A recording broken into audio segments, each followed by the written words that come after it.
Selamat pagi, permisa, saya presenter Javelin bersama rekan saya, Adrik. Pada hari ini kami akan membicarakan kasus PDD yang diinput dari BBC News pada tanggal Oktober 2024. Pada bulan Oktober, lebih dari 100 orang menggugat Bussy Shreve dan Diddy Combs atas penyerangan seksual, pemerkosaan, dan eksploitasi seksual, kata seorang pengacara AS bernama Tony Busby. Terdapat 60 laki-laki dan 40 lainnya adalah perempuan maupun orang yang di bawah umur. Menurutnya, sebagian besar insiden terjadi setelah tahun 2015. Sebagian besar penggugat mengatakan mengklaim diperkosa setelah pesta yang diselenggarakan oleh Combs di tempat-tempat terkenal, serta rumah dan hotel. Busby mengatakan pesta tersebut diadakan untuk merayakan perilisan album atau pesta malam tahun baru dan pesta hari kemerdekaan AS atau Amerika Serikat. Ada pula insiden yang terjadi saat acara audisi, kata Busby. Dalam surat gugatan tersebut, gugatan ke-12 mengatakan ia telah mengalami kekerasan fisik dan seksual secara berulang selama 4 tahun sejak akhir 2020 dari PDD.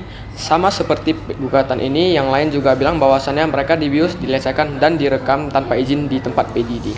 Ada juga yang mengatakan bahwasannya PDD memantau lokasi dan percakapan telepon korban agar korban tidak melapor tindakan ini ke pihak yang berwajib.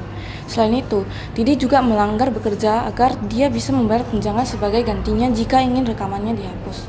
Bukan hanya itu saja, terdapat juga gugatan-gugatan lain yang berasal dari aktris-aktris yang bekerja di studio PDD, seperti Don Richards, Talia Grace, Adria English, Crystal McKinney, dan lain-lainnya. Itu saja informasi dari kami. Saya Javelin bersama rekan saya Adri pamit undur diri. Terima kasih. Selamat siang pemirsa, dengan saya presenter Fiona dan dengan rekan saya Rinaldo. Detik News melaporkan Israel serang masjid di Gaza, 26 orang tewas. Minggu 6 Oktober 2024. Israel menyerang sebuah masjid yang disebut diubah menjadi pengungsian di Gaza Tengah. Sebanyak 26 orang korban tewas akibat serangan tersebut. Dilansir dari CNN dan AFP, Minggu 6 Oktober 2024, Kementerian Kesehatan di Gaza yang dikuasai Hamas mengatakan bahwa serangan Israel terhadap sebuah masjid yang diubah menjadi tempat perlindungan di pusat kota Deir al-Balah menewaskan 26 orang. Sementara militer Israel mengatakan mereka menargetkan militer Hamas.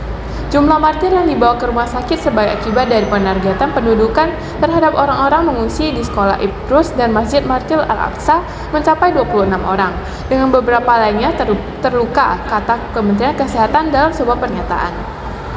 Pada pertengahan September Gaza, sebelumnya mematikan 21 orang tewas dalam serangan sebelum fajar di daerah Deir al-Balah di pusat kota Gaza. Jumlah korban tewas itu terus meningkat, dari sebelumnya dilaporkan 18 orang, kini menjadi 26 orang tewas.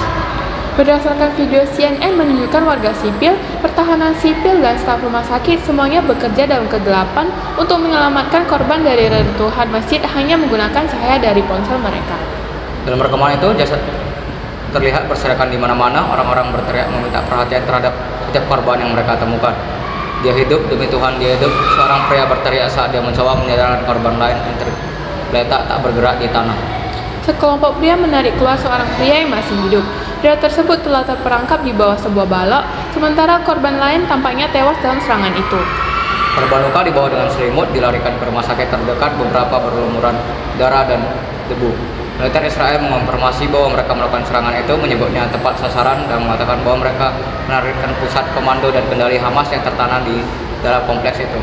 Total 41.876 korban tewas. Sementara itu, Kementerian Kesehatan di Gaza mengatakan sedikitnya 41.870 orang telah tewas dalam perang yang berlangsung hampir setahun antara Israel dan militan Palestina. Jumlah korban tersebut termasuk 45 kematian dalam 24 jam sebelumnya. Kementerian yang mengatakan 97.166 orang telah terluka di jalur Gaza sejak perang dimulai ketika militan Hamas menyerang Israel pada 7 Oktober lalu. Itu saja informasi dari kami. Saya presenter Fiona dan rekan saya Rinaldo. Terima kasih.